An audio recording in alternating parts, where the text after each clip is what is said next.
The first thing you need to understand about betrayal is that it sounds different when you're not supposed to hear it. Laughter becomes sharper. Voices carry a smugness that cuts through walls like a blade through paper. I stood in my own hallway, briefcase still in hand, listening to my wife Tessa giggle into her phone like a teenager planning to sneak out past curfew. "Oh, Murray, you should have seen his face when I told him," Tessa was saying, her voice drifting from the living room, like some caveman discovering fire. "It's my body. My choice," I said. "What's he going to do? Chain me to the kitchen?" I set my briefcase down carefully, the way you handle explosives. 23 years of marriage, and I'd never heard her talk about me like I was some obstacle to navigate around rather than the man she promised to love and cherish.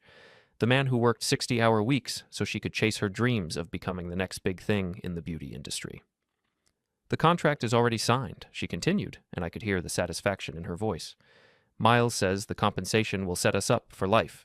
Well, set me up for life. Darren doesn't need to know all the details." Miles Heron. I should have known that walking piece of expensive cologne would be involved. Tessa's boss at the high-end salon chain, the kind of guy who wore $1,000 suits to Casual Friday and treated everyone around him like they existed solely for his entertainment. I'm Darren Halloway, by the way. 47 years old, IT systems engineer for a mid-sized logistics company. Not glamorous, but it pays the bills and keeps the lights on in our modest 3-bedroom house in what used to be a working-class neighborhood before the developers discovered it and started calling it charming and authentic. He thinks I'm doing this out of the goodness of my heart. Tessa laughed again, and the sound made my chest tighten. Some fertility-challenged couple who needs help? If only he knew I'm carrying Miles's baby for $200,000, plus expenses. The hallway seemed to tilt slightly. Not from shock. I'd suspected something was happening between them for months. The late nights, the secretive phone calls, the way she'd started dressing like she was auditioning for a reality show about rich housewives. What caught me off guard was the calculated nature of it all. This wasn't some passionate affair that got out of hand. This was a business transaction. "The best part is the legal protection," she continued. "Miles had his lawyers draw up an airtight contract. Even if Darren finds out and tries to make trouble, there's nothing he can do. I'm not technically cheating. I'm providing a service." Murray's voice came through the speaker, tinny but audible. "What if he leaves you?" "Then he leaves me," Tessa said, and I could hear her shrug in her voice. "I'll have enough money to start over somewhere better, maybe California. Miles has connections there." I backed away from the living room entrance, my sock-covered feet silent on the hardwood floor. In the kitchen, I poured myself 3 fingers of bourbon and sat at the table where we'd eaten breakfast together that morning, where she'd kissed my cheek and asked me to pick up groceries on the way home, where she'd acted like the woman I married instead of whatever she'd become. The thing about being an IT engineer is that you learn to think in systems. Every problem has a solution if you can identify all the variables and understand how they interact. What Tessa didn't know, what she'd never bothered to learn in all our years together, is that I'm very good at understanding systems, especially when those systems are designed to screw me over. I pulled out my phone and started making notes. Not emotional ranting or angry accusations, but a methodical list of facts and potential responses. If my wife wanted to treat our marriage like a business transaction, then maybe it was time I started thinking like a businessman too. The front door opened 20 minutes later, and Tessa walked in carrying shopping bags from stores I couldn't afford. She'd had her hair done, again, and was wearing a dress that cost more than most people's car payments. "Hey, honey," she said, bending down to kiss my forehead. The same forehead she'd been discussing like it belonged to some annoying roommate she was planning to ditch. "How was your day?" "Educational," I said, taking another sip of bourbon. "Yours?" "Oh, girl talk with Mariah. Planning some exciting changes." She moved around the kitchen with practiced efficiency, putting away organic groceries and artisanal products that had replaced the normal food we used to buy. Everything about her had become more expensive lately, more refined. I'd assumed it was part of working at the upscale salon, trying to fit in with a wealthier clientele. Now I understood it was preparation for a different life entirely. "Changes can be good," I said carefully, "as long as everyone's on the same page. Before we dive deeper into this story, I have one small request. Please subscribe, drop a like, comment, and hit that hype button to boost this channel so more people can discover these incredible Reddit stories." She glanced at me, and for just a moment, I saw something flicker across her face. Guilt, maybe, or calculation. Then she smiled, the same smile that had convinced me to propose all those years ago. "We should talk about that soon," she said. "There are some opportunities coming up that could really improve our situation." Our situation. as if we were partners in this decision instead of her having already signed contracts behind my back. "I'm looking forward to it," I said, and meant every word. That night, after Tessa had gone to bed early claiming a headache, I sat in my home office and did what I do best. I researched. Miles Heron had a surprisingly robust online presence for someone involved in shady dealings. Social media accounts, business profiles, charity involvement, even a few interviews in local business magazines. The kind of man who believed his own press releases. More importantly, he had the kind of digital footprint that leaves tracks everywhere. Email accounts, financial records, social connections, all of it interconnected in ways that most people never consider. When you spend your career managing information systems, you learn that privacy is mostly an illusion. Everything connects to everything else if you know where to look. By 3 a.m, I had a preliminary map of Miles Heron's life, business dealings, and personal relationships. I also had copies of Tessa's recent financial activity, downloaded from accounts she'd forgotten I had access to. Joint accounts we'd set up years ago for household expenses, back when we actually discussed major decisions together. The surrogacy contract was hidden in a folder on her laptop labeled Salon Training Materials. Either she thought I was too stupid to look, or too trusting to violate her privacy. She was wrong on both counts. Reading through the legal documents was like watching a magic trick in reverse, seeing exactly how the illusion was constructed. Miles got a baby with no legal obligations beyond the contracted payment. Tessa got $200,000 and a clean exit from our marriage if she wanted it. And I got to be the supportive husband who helped his wife fulfill her dream of helping others, right up until the moment she decided I was no longer useful. The contract was airtight, just like she'd told Marai. Miles's lawyers had done their job well, but here's what they hadn't counted on. Sometimes the best way to win a rigged game isn't to play by the rules. Sometimes you have to change the game entirely. I poured another bourbon and started planning. The next morning, Tessa was gone before I woke up. She'd left a note on the kitchen counter. "Early appointment. Back tonight. Love you." Written in her careful handwriting on expensive stationery. The kind of note that would look sweet and considerate to anyone who didn't know it was covering for a lie. I called into work and took a personal day, something I hadn't done in over 2 years. My boss, Janet, didn't even question it. When you're the guy who keeps the servers running and never complains about overtime, you earn some flexibility. My first stop was downtown, to the office of Sidney Kellerman, attorney at law. Sidney and I had gone to high school together, back when he was just Sid, who helped me cheat on Spanish tests. Now he wore suits that cost more than my monthly salary and specialized in what he called creative legal solutions. "Darren Halloway," he said, standing up from behind a desk that probably cost more than my car. "This is unexpected. What brings you to my den of legal iniquity?" "Marriage problems," I said, settling into a leather chair that was more comfortable than my couch at home. "The kind that require creative solutions." Sidney's expression shifted from friendly to professional. "Divorce? Maybe eventually. Right now, I need to understand my options when my wife is using our joint assets to finance decisions I wasn't consulted about." I handed him printouts of the financial records I'd gathered. Sidney had always been good with numbers, even back in high school. Now he was better with loopholes. He reviewed the documents with the focused attention of a surgeon examining x-rays. After 10 minutes, he leaned back in his chair and smiled the way sharks probably smile when they smell wounded fish. "Your wife has been busy," he said, "and sloppy. These joint accounts she's been using for her personal expenses. Technically, you have equal access and equal authority over them." "Meaning?" "Meaning if you wanted to freeze these accounts pending a full financial review, you could do that. Today, if you wanted. It would take her weeks to get them unfrozen, assuming she could prove the expenses were legitimate joint marital decisions." I felt something loosen in my chest for the first time in days. "What about the surrogacy contract?" "That's trickier. The contract itself is between her and this Miles character, but..." He flipped through the pages again. "The initial medical expenses and legal fees were paid from joint accounts, without your consent or signature. That creates some interesting complications." "What kind of complications?" "The kind where you could argue that joint marital assets were used to facilitate an agreement that violates the terms of your marriage. Depending on how nasty you want to get, you could probably claim alienation of affection, breach of fiduciary duty, maybe even fraud." Sidney was warming to the topic now, his eyes bright with the possibility of a complex legal battle. "Of course, that would mean going to court, making everything public, probably ending your marriage in spectacular fashion." "What if I don't want spectacular? What if I want educational?" He raised an eyebrow. "Educational how?" "What if I wanted to make sure all parties involved understood the full consequences of their decisions? not necessarily through the courts, but through more direct means. Sidney leaned back in his chair, studying me with the expression he used to get when we were planning elaborate pranks in high school. How direct are we talking? Completely legal, but creative. Ah, he smiled. Creative I can work with. Let me make some calls. My second stop was Jackie's boxing gym, a converted warehouse in the part of town that gentrification hadn't reached yet. Jackie Morales had been my best friend since college, back when we were both young and stupid enough to think the world owed us something. Now he was the kind of guy who could get things done without asking too many questions about why they needed doing. I found him in his office, a cramped space above the main gym floor that smelled like leather and honest sweat. Jackie looked up from a stack of bills and grinned when he saw me. Darren, what brings you to my palace of pain? Finally ready to learn how to throw a proper punch? Maybe later. Right now I need advice about a different kind of fighting.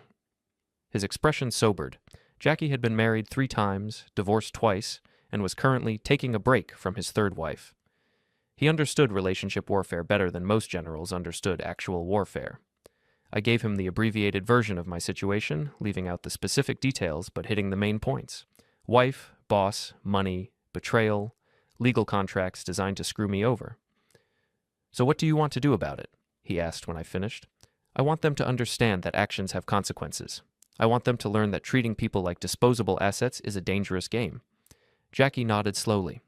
And you want to do this without ending up in handcuffs or paying alimony for the rest of your natural life. Exactly. He was quiet for a moment, listening to the sound of heavy bags being pounded in the gym below. You know what your problem is, Darren? You're too nice. You play by rules that other people ignore. Sometimes you have to fight fire with fire. I'm open to suggestions. Information is power, reputation is everything, and timing is crucial. He counted off on his fingers. You want to hurt them? Find out what they value most and threaten it. But do it smart. Do it so they can't trace it back to you and can't fight back without making things worse for themselves. Any ideas how? Jackie grinned. Oh, I've got ideas. But first, tell me more about this Miles character. Rich guys like that, they always have secrets. They'll find the secrets, and you find the leverage. We talked for another hour, and by the time I left, I had the beginnings of a plan that was elegant in its simplicity and devastating in its potential effectiveness. The kind of plan that would teach everyone involved that underestimating Darren Halloway was a mistake they'd only make once. My final stop of the day was the Meridian Salon, the upscale chain where Tessa worked and where Miles Heron held court like some kind of beauty industry emperor. I'd only been there a few times. Holiday parties, the occasional lunch date back when Tessa and I still did lunch dates. But I knew the layout, and more importantly, I knew the culture. High-end salons are ecosystems built on gossip, competition, and social hierarchy. Everyone knows everyone else's business, and information flows like water, finding the lowest point. If you wanted to destroy someone's reputation in that environment, you didn't need elaborate schemes or expensive lawyers. You just needed to know which buttons to push and when to push them. I parked across the street and watched the afternoon clientele come and go. Wealthy women with perfect hair and expensive handbags. The kind of people who paid more for a single appointment than most families spent on groceries in a month. Tessa's people now, or at least the people she wanted to become. Through the large windows, I could see her working at her station, animated and smiling as she styled some socialite's hair. She looked happy, confident, like a woman who'd found exactly where she belonged.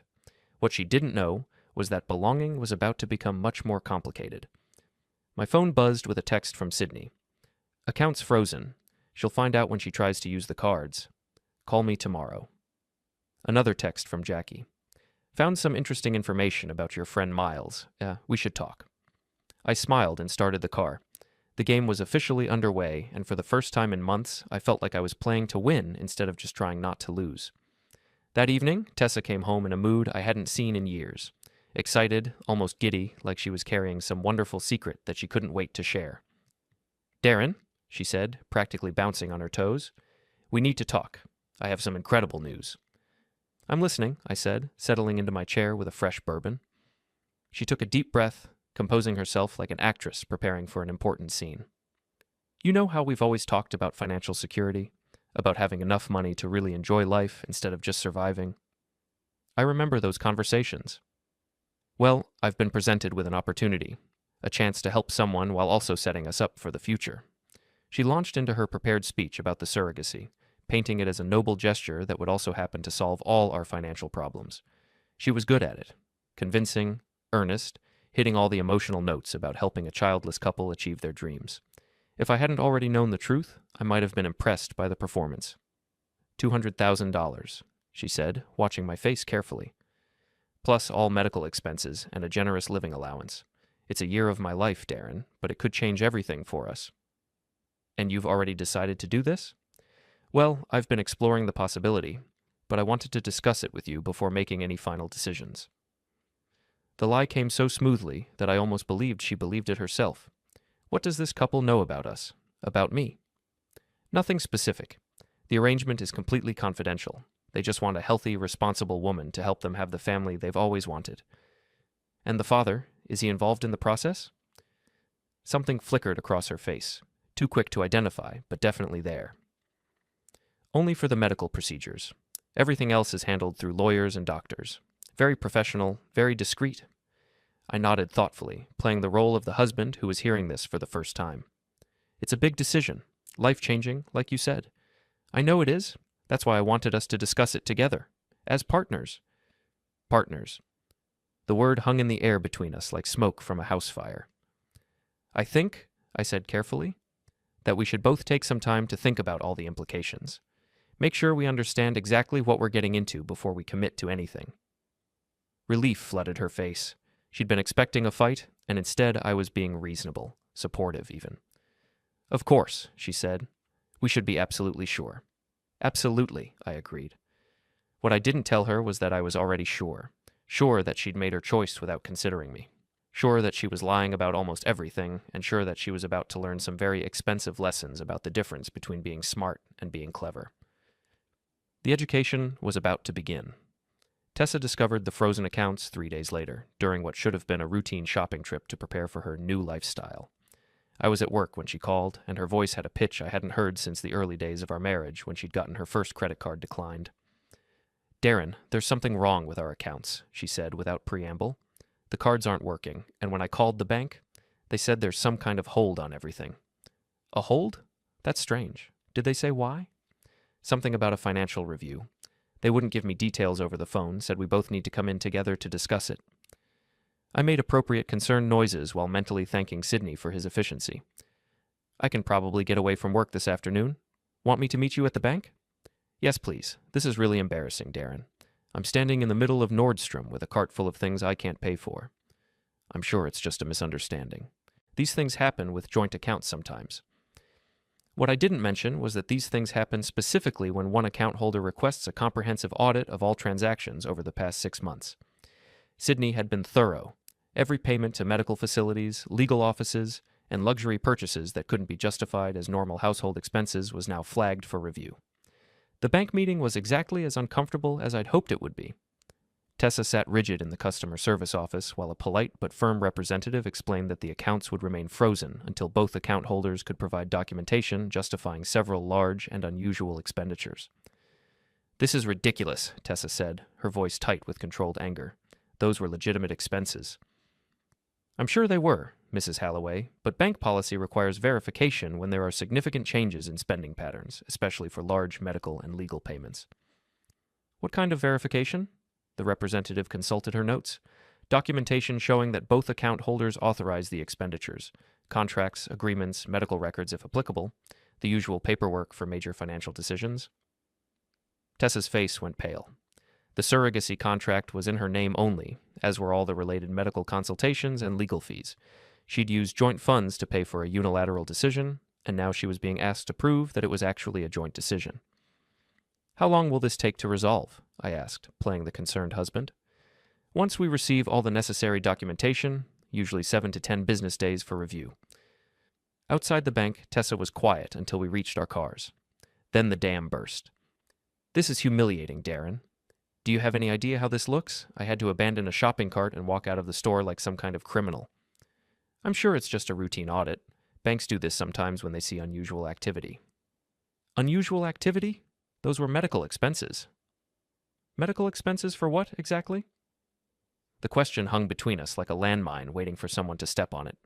She'd been so careful to present the surrogacy as something we were considering together, but the bank records told a different story. Records that showed months of payments to fertility clinics and lawyers, all made without my knowledge or consent. For the consultations, she said finally, to make sure I'm healthy enough for the surrogacy. Consultations that cost thousands of dollars before we'd even decided to move forward? I wanted to be prepared, to have all the information before we made our final decision. Another lie, smoother than the last, but still obviously fabricated. The medical record Sydney had requested would show that she wasn't just consulting, she was already well into the preliminary stages of the surrogacy process. Well, I said, I guess we'll find out soon enough. The bank will want to see all the contracts and agreements anyway. Her face went through several interesting color changes.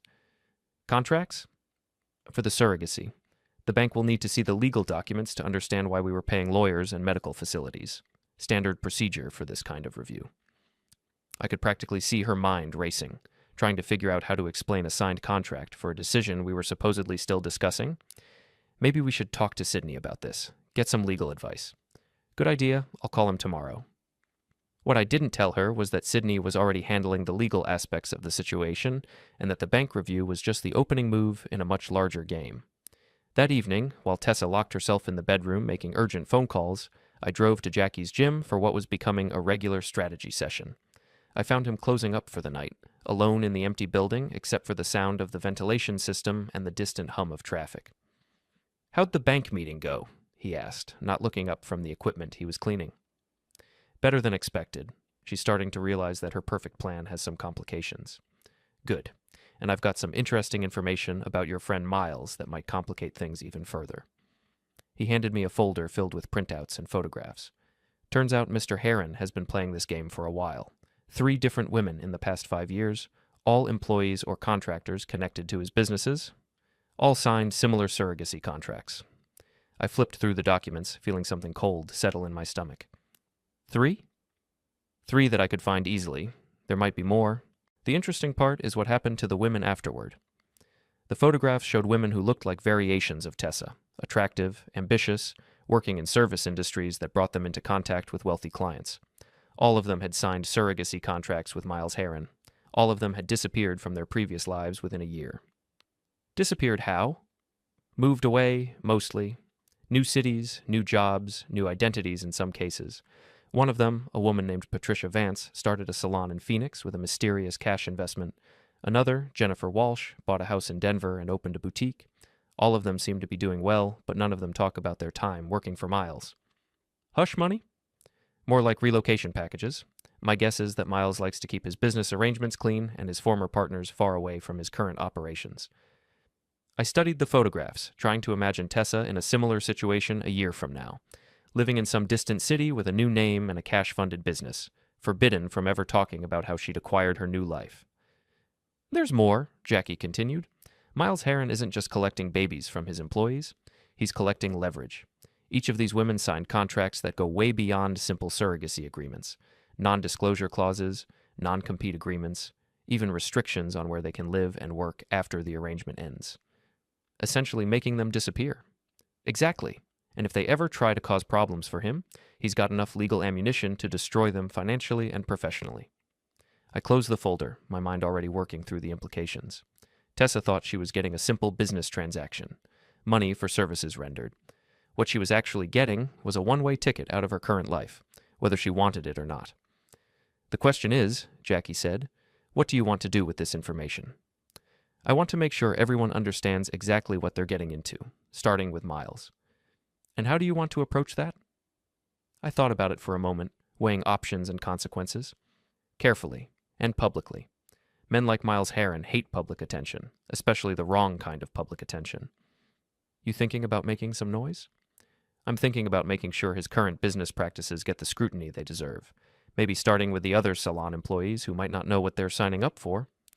Jackie smiled the way he used to smile before big boxing matches, when he was confident about the outcome but excited about the fight itself. Information warfare. I like it. The best part is that it's all true. We're not making anything up or spreading false rumors. We're just making sure that people have access to information they might find useful. When do we start? Tomorrow. I want to visit the salon during peak hours, maybe have a conversation with some of Tessa's coworkers about their career opportunities. I drove home feeling better than I had in weeks. The frozen accounts were just the beginning. a way to get Tessa's attention and make her realize that her perfect plan wasn't as airtight as she'd thought. But the real campaign was about to begin, and it would target the source of the problem rather than just the symptoms.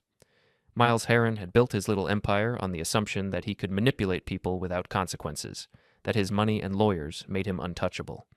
He was about to learn that assumptions can be dangerous things, especially when they're built on incomplete information. Tessa was still on the phone when I got home, her voice carrying through the bedroom door in urgent, hushed tones. I could hear fragments of conversation. Complications, temporary setback, need to be patient? She was talking to Miles, trying to reassure him that everything was under control. What she didn't know was that control was an illusion, and illusions have a way of shattering when you examine them too closely. Tomorrow, we'd start examining Miles Heron's illusions very closely indeed. I poured myself a bourbon and settled into my chair, listening to my wife lie to her lover about problems she didn't even fully understand yet. The education was proceeding exactly as planned.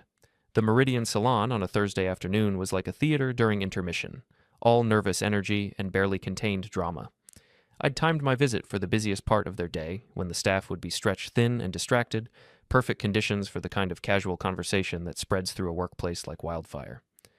I brought flowers, a large, expensive arrangement that would draw attention and give me a legitimate reason for being there, the kind of gesture that would look romantic to observers while serving my actual purpose of gathering intelligence and planting seeds of doubt.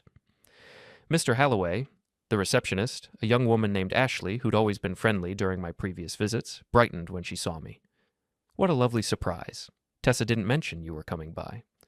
"I wanted to surprise her," I said, handing over the flowers. "Is she with a client?" "She's just finishing up a color treatment. Should be about 10 minutes. Would you like to wait?" "Actually, I was hoping to talk to Miles first. Is he available?" Ashley's expression shifted slightly, becoming more professional and cautious. "Mr. Heron is in a meeting. I could check if he's available to see you." "That would be great. Tell him it's about Tessa's career opportunities. I think he'll want to make time." While Ashley made the call, I surveyed the salon's main floor. It was exactly as I remembered, all glass and chrome and carefully orchestrated luxury, designed to make clients feel like they were part of something exclusive and important. The staff moved through the space with practiced efficiency, but I could see the tension underneath the polish. This was a workplace built on competition and hierarchy, where information was currency and secrets were leverage. "Mr. Heron will see you in his office," Ashley said, returning with a smile that didn't quite reach her eyes. "Third floor, elevator to your right." Miles Heron's office was a monument to expensive taste and subtle intimidation. Floor-to-ceiling windows overlooked the city, while the walls displayed awards and photographs that documented his rise through the beauty industry. He sat behind a desk that probably cost more than most people's cars, wearing a suit that had been tailored to emphasize his success. "Darren," he said, standing to shake my hand with the kind of firm grip that was supposed to establish dominance.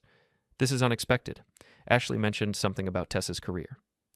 "Among other things," I said, settling into the chair across from his desk. "I wanted to discuss the opportunities you've been offering her. Tessa is a valuable member of our team. We're always looking for ways to help our best people advance. Including opportunities outside the traditional salon business?" Something flickered across his face, too quick to identify, but definitely there. "I'm not sure I follow." "The surrogacy arrangement. Tessa told me you've been very supportive of her decision to..."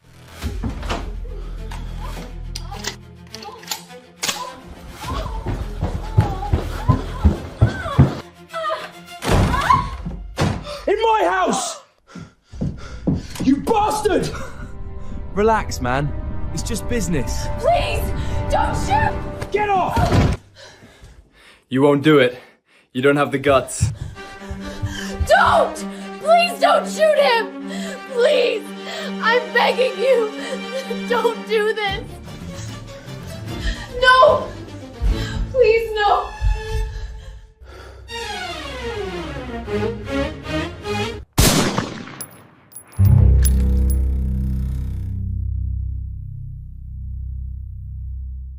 Help a childless couple. Miles leaned back in his chair, his expression becoming carefully neutral. "That's a personal matter between Tessa and her clients.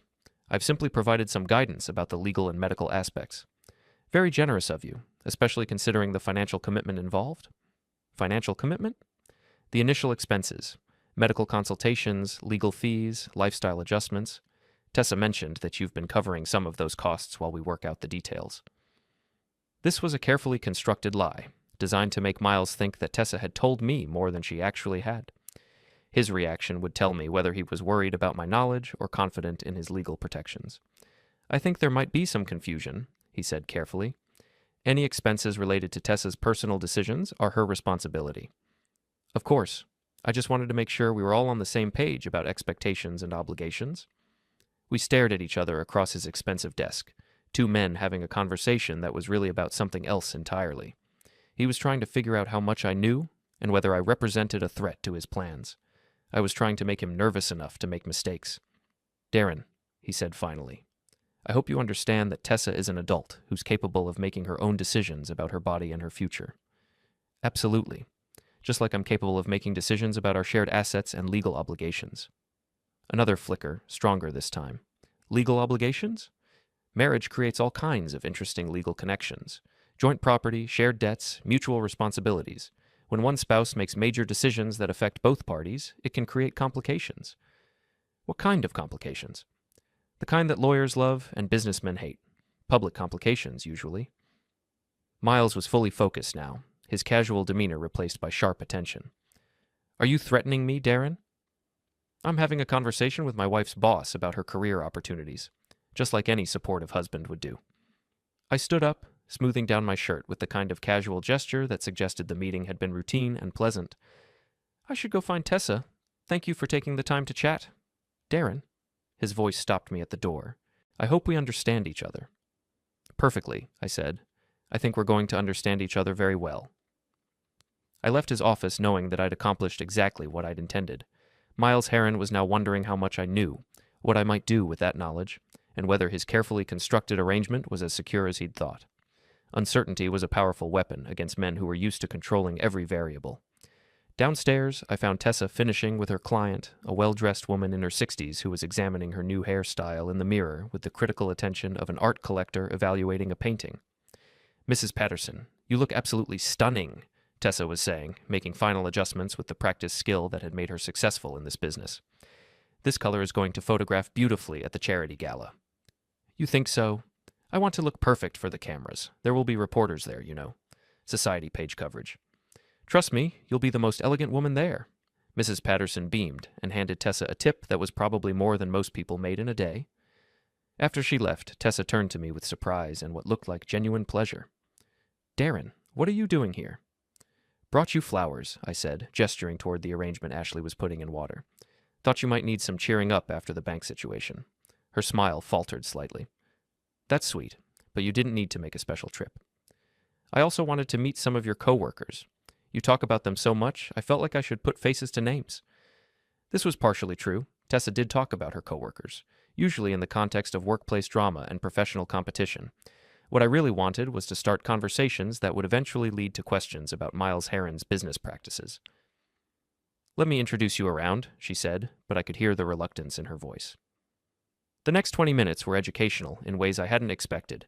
The salon staff was a complex ecosystem of personalities and ambitions, all of them navigating the politics of working for a demanding boss in a high-pressure environment. But more importantly, several of them had stories about Miles that painted a picture of a man who liked to blur the lines between professional and personal relationships. He's very hands-on, said Carmen, a stylist who'd been with the company for 3 years, always offering career advice, financial guidance, opportunities for advancement. What kind of opportunities? I asked. Special projects, private clients, sometimes arrangements that go beyond normal salon work. Sounds intriguing. Carmen glanced around to make sure no one was listening, then leaned closer. Between you and me, I think some of the girls have gotten involved in things that aren't exactly professional, if you know what I mean. I'm not sure I do. Personal services, for very wealthy clients who want more than just hair and makeup. The implication hung in the air between us. Carmen was suggesting that Miles Heron was running more than just a salon. He was facilitating arrangements between his female employees and wealthy men who were looking for companionship that went beyond professional services. Has anyone ever complained about these arrangements? Not officially, but I've noticed that some of the girls who get involved in the special projects tend to move on pretty quickly. New cities, new jobs, always with enough money to start over somewhere else. Sounds like generous severance packages. Or hush money, Carmen said quietly. I filed this information away for future use. Miles Heron wasn't just manipulating individual women like Tessa. He was running a systematic operation that used financial pressure and career opportunities to recruit women for wealthy clients. The surrogacy arrangements were just one part of a larger business model. Darren? Tessa appeared at my elbow, looking slightly strained. Ready to go? Just getting to know your work family, I said. Carmen was telling me about the career advancement opportunities here. Tessa's expression tightened. We should probably head home. I have an early day tomorrow.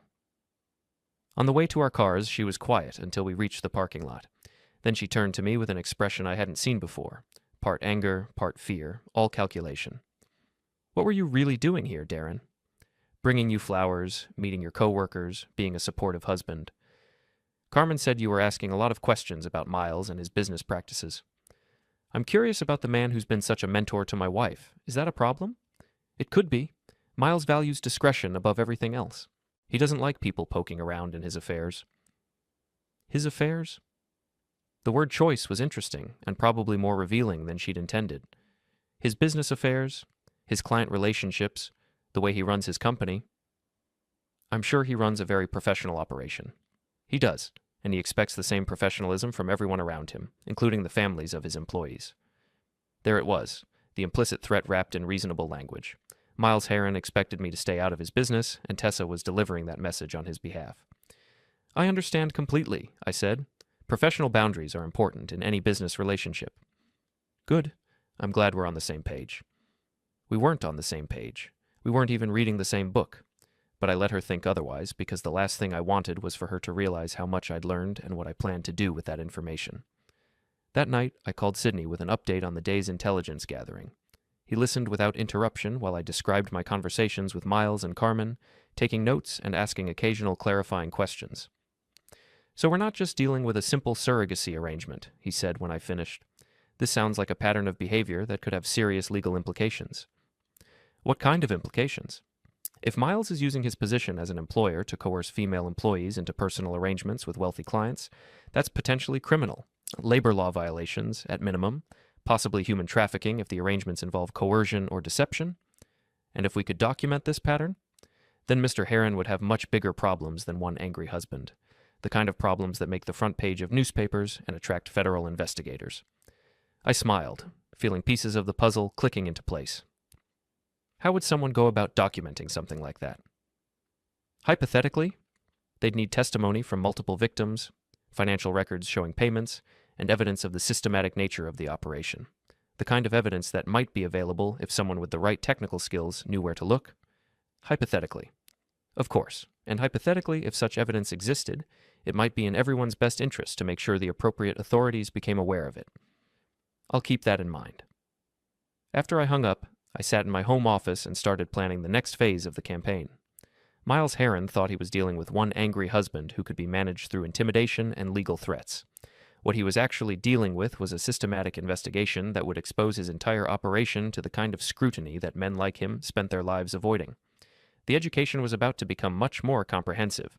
The charity gala at the Grand Meridian Hotel was exactly the kind of event that Miles Heron used to showcase his success and network with potential clients. 500 of the city's wealthiest residents all gathered to support children's literacy while demonstrating their own social status. It was also the perfect venue for the kind of public education I had in mind. I'd spent 2 weeks preparing for this night, gathering evidence and coordinating with Sydney to ensure that everything we planned was legal, documented, and devastating. The guest list read like a directory of the city's power structure: politicians, business leaders, socialites, and media personalities, all of them dressed in formal wear and armed with smartphones. Tessa had been excited about the gala for months, back when she thought it would be a celebration of her new life and elevated social status. She'd bought an expensive dress with money from our joint account before the freeze, and spent hours planning her appearance like a general preparing for battle. "This is important, Darren," she'd said that morning while getting ready. "Miles is being honored tonight for his charitable work. There will be reporters, photographers, influential people who could help my career." "Our career," I'd corrected gently. "Right, our future." What she didn't know was that Miles Heron's charitable work was about to receive a different kind of attention than he'd been expecting. The hotel ballroom was magnificent. Crystal chandeliers, silk-draped tables, a stage where local celebrities would present awards and deliver speeches about the importance of education. I'd arrived early and positioned myself near the bar, where I had a clear view of the main entrance and the media area where reporters were setting up their equipment. Miles entered like royalty, wearing a tuxedo that probably cost more than most people's monthly salary and accompanied by a small entourage of business associates and salon employees. Tessa was among them, radiant in her expensive dress and clearly thrilled to be part of the inner circle. What Miles didn't notice was the woman standing near the registration table, holding a press badge and a digital recorder. Jennifer Walsh, one of the former employees Jackie had tracked down, had agreed to attend the gala as a freelance journalist covering the event for a local lifestyle magazine. She'd also agreed to ask some very specific questions if the opportunity presented itself. The first hour of the event proceeded normally. Cocktails, networking, the usual social maneuvering that characterized these gatherings. Miles worked the room like a politician, shaking hands and making small talk with potential clients and business partners. Tessa stayed close to his side, playing the role of successful protege rather than secret surrogate mother. I waited until the formal program began before making my first move. While Miles was on stage accepting his humanitarian award, I approached several reporters and mentioned that I had some interesting background information about the honoree's business practices. Nothing dramatic or accusatory, just a suggestion that there might be more to the story than the official narrative. "What kind of background information?" asked Rebecca Martinez, an investigative reporter for the city's largest newspaper. "The kind that shows how Mr. Heron's mentorship of young women extends beyond traditional business relationships," I said, handing her a folder containing copies of the contracts and financial records Sydney had helped me compile. All public information, but arranged in a way that tells an interesting story. Rebecca flipped through the documents, her expression becoming more focused as she recognized the implications of what she was seeing. "These are surrogacy contracts. Among other things, notice the pattern of employees, the financial arrangements, and what happens to the women afterward. This suggests a systematic operation." "That would be for you to determine. I'm just a concerned citizen who thinks the public has a right to know how their charitable donations are supporting business practices."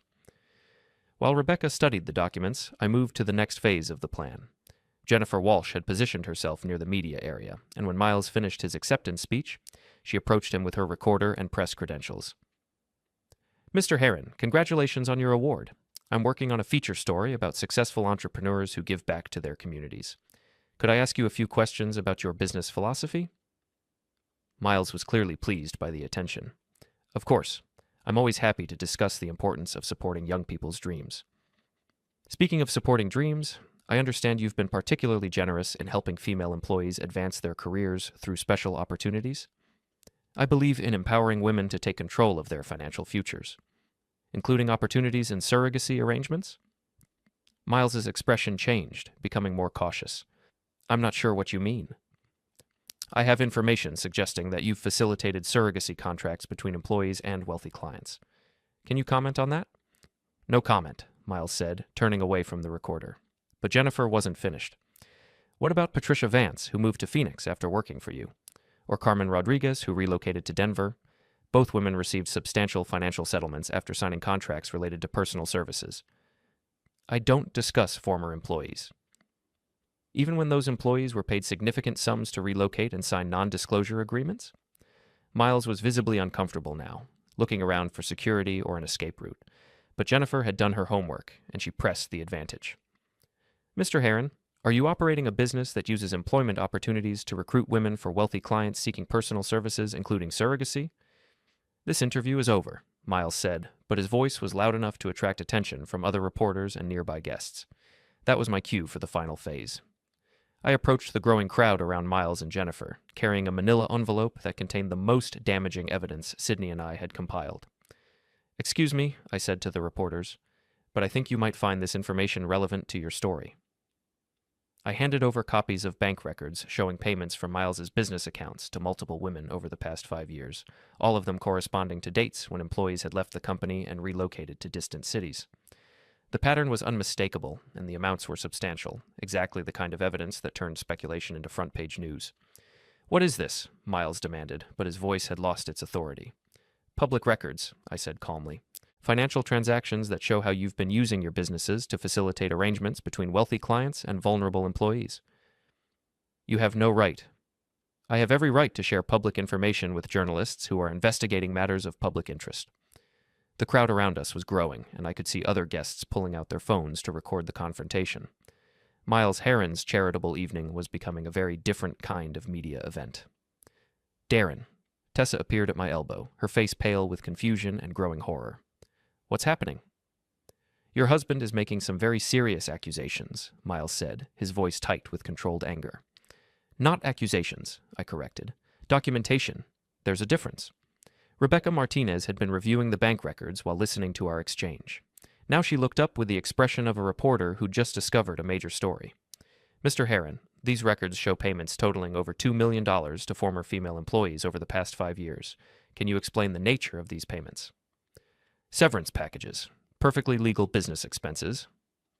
Severance packages that require the recipients to relocate to specific cities and sign extensive non-disclosure agreements.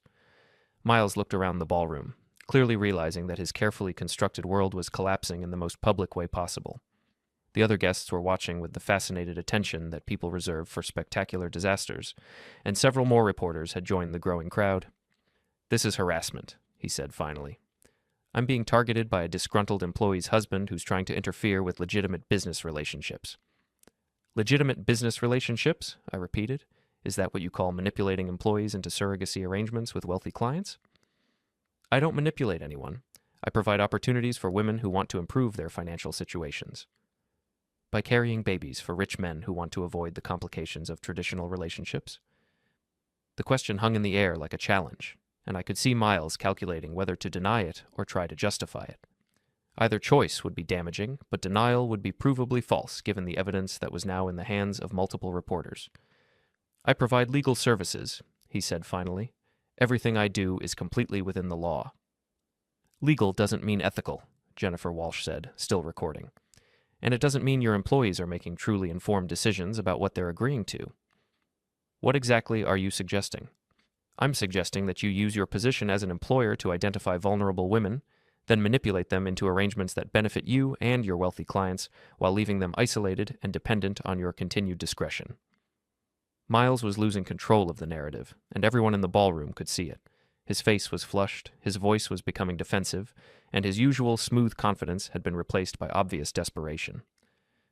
Darren, Tessa said quietly, we need to talk. Now. Actually, said Rebecca Martinez, I'd like to get Mrs. Halloway's perspective on this story. Ma'am, are you currently involved in one of these surrogacy arrangements? Tessa looked like she'd been slapped. That's personal. Not when it involves potential labor law violations and systematic exploitation of employees. I'm not being exploited. I made my own choice. Based on complete information about Mr. Heron's business practices and the experiences of other women who've been in similar situations. Tessa looked at Miles, clearly expecting him to rescue her from the increasingly hostile questioning. But Miles was dealing with his own crisis and had no resources left to protect anyone else. I think, I said into the growing silence, that everyone here tonight has learned something valuable about the difference between charity and exploitation. The ballroom had gone quiet except for the sound of camera phones recording and reporters taking notes. Miles Heron's moment of charitable recognition had become a public exposure of business practices that would be front-page news by morning. This isn't over, Miles said to me, his voice low and threatening. You're absolutely right, I replied. It's just beginning. As security finally arrived to restore order, I walked away from the wreckage of Miles Heron's reputation and Tessa's dreams of easy money. The education had been more comprehensive than I'd originally planned, but sometimes the best lessons are the ones that teach multiple people simultaneously. Outside the hotel, I called Sidney to let him know that the evening had proceeded exactly as planned. How do you think it went? He asked. I think, I said, watching reporters interview shocked gala guests on the hotel steps, that everyone involved learned some valuable lessons about the consequences of treating people like disposable assets. The real education, however, was just beginning. The story broke across multiple platforms simultaneously, like a coordinated military strike against Miles Heron's carefully constructed reputation. Rebecca Martinez's front-page exposé in the morning paper was followed by television coverage, online articles, and social media posts that turned the charity gala confrontation into a viral sensation. Local businessman accused of exploiting female employees in surrogacy scheme was the headline that greeted me over my morning coffee. The article was thorough, well-researched, and devastating. Rebecca had used the information I'd provided as a starting point for a deeper investigation that revealed the full scope of Miles's operation. The financial records told a clear story. Over 5 years, Miles Heron had facilitated arrangements between wealthy clients and female employees that went far beyond traditional business relationships. The surrogacy contracts were just one part of a larger system that used employment opportunities to recruit vulnerable women for personal services that made Miles and his clients wealthy while leaving the women dependent on his discretion and bound by extensive legal agreements. Tessa hadn't come home the night before. After the confrontation at the gala, she disappeared with Miles and his remaining supporters, probably to some crisis management meeting where lawyers and public relations specialists tried to figure out how to contain the damage. She'd sent a single text message around midnight. "Staying at Murray's tonight. We need to talk tomorrow." My phone had been ringing constantly since the story broke. Reporters wanting follow-up interviews, lawyers representing other potential victims, and curious neighbors who'd seen our names in the paper. I'd turned off the ringer and let everything go to voicemail while I enjoyed my coffee and watched Miles Heron's world collapse in real time. The television coverage was particularly satisfying. The local morning show had obtained footage from the gala, including the confrontation between Miles and the reporters. Watching him try to maintain his composure while his carefully constructed lies fell apart was better than any entertainment I'd paid for in years. The allegations against Miles Heron raised serious questions about labor practices in the beauty industry, the news anchor was saying. City officials have announced a formal investigation into his business operations, and federal authorities are reviewing the case for possible human trafficking violations. Human trafficking. Sydney had been right about the potential legal implications. What had started as my personal revenge against a man who was manipulating my wife had become a federal investigation into systematic exploitation of vulnerable women. My phone buzzed with a text from Jackie. "Saw the news? Well played. Coffee later?" Another text from Sydney. "Excellent work. Several more women have contacted my office. This is going to be bigger than we thought." I was finishing my second cup of coffee when Tessa's key turned in the front door. She looked like she hadn't slept, her expensive dress wrinkled and her carefully styled hair disheveled. But more than that, she looked defeated in a way I'd never seen before. "We need to talk," she said without preamble. "I'm listening." She sat down across from me at the kitchen table, the same table where we'd shared breakfast and dinner for over 20 years, where we'd discussed our dreams and plans back when we were still partners instead of adversaries. "You destroyed everything," she said quietly. I revealed the truth. There's a difference. Miles's business is ruined. His reputation is destroyed. The salon is probably going to close. And you're concerned about Miles because... She looked at me with something that might have been hatred or might have been despair. Because he was offering me a chance at a better life. A better life that involved carrying his baby and then disappearing to some distant city where you'd never be allowed to talk about how you got your money. You don't understand. It wasn't like that. It was exactly like that, Tessa.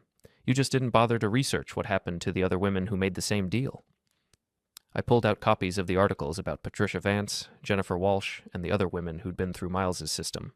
Phoenix, Denver, Seattle, Portland, all of them relocated with substantial cash payments and legal agreements that essentially erased their previous lives.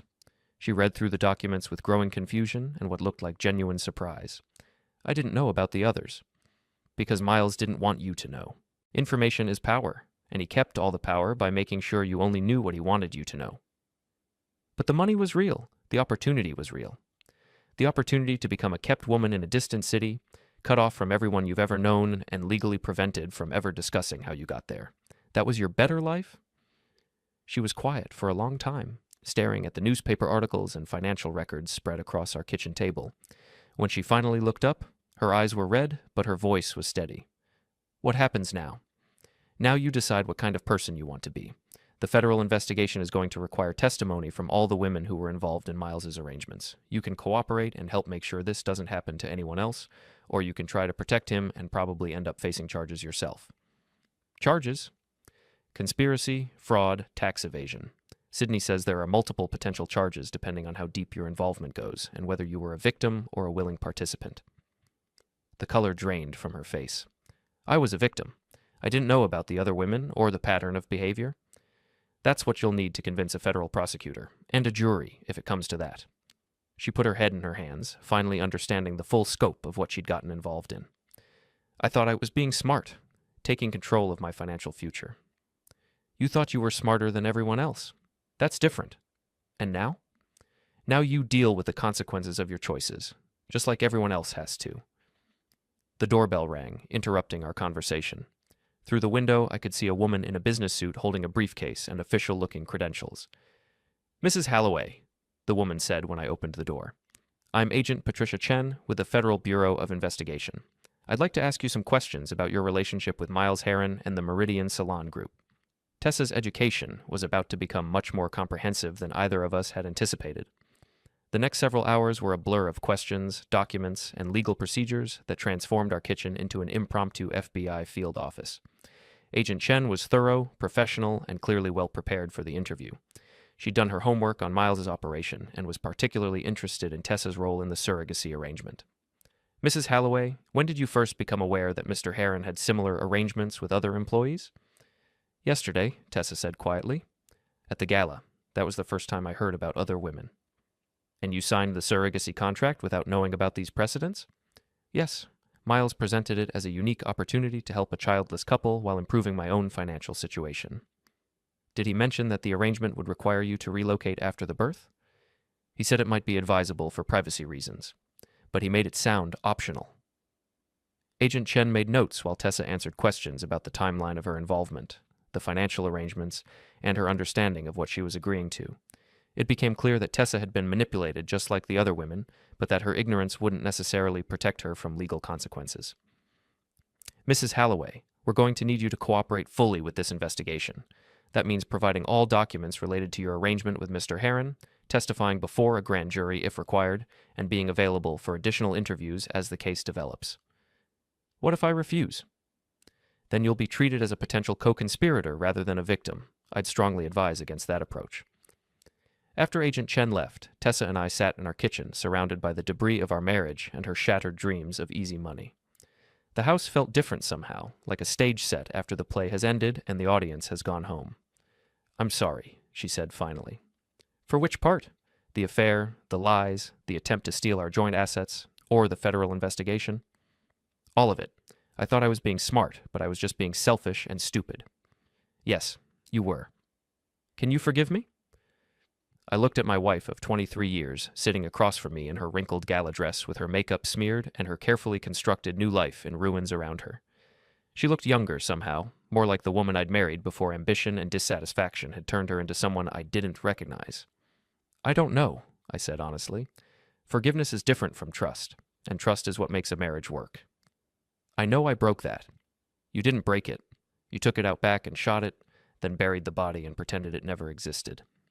She winced at the harshness of my words, but didn't argue with their accuracy. "What happens to us now?" "Now you deal with the federal investigation and figure out how to rebuild a life that doesn't depend on manipulating other people or making deals with criminals." "And us? Our marriage?" I looked around our kitchen, remembering all the conversations we'd had at this table over the years, planning vacations, discussing career changes, arguing about money and dreams and the future we thought we were building together. "I don't know," I said again. "Ask me after the trial." The next morning brought more news coverage, more phone calls, and more evidence that Miles Heron's operation had been even more extensive than anyone had initially realized.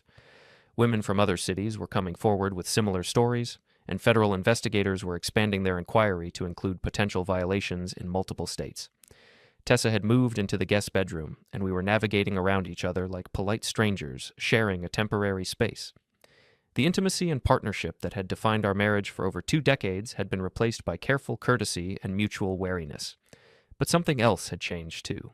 For the first time in months, I felt like I was in control of my own life, instead of being manipulated by other people's secret agendas. The revenge I'd planned had been more successful than I'd dared to hope, but more importantly, it had restored my sense of agency in a situation where I'd been treated like an irrelevant obstacle. Miles Heron was facing federal charges that could result in decades in prison. His business empire was collapsing as clients fled and employees sought new jobs. His reputation was destroyed beyond any possibility of recovery. Tessa was cooperating with federal investigators and trying to figure out how to rebuild a life that didn't depend on other people's money or influence. And I was sitting in my kitchen, drinking coffee and reading newspaper articles about the downfall of people who had underestimated the consequences of treating others as disposable assets. The education had been more comprehensive than I'd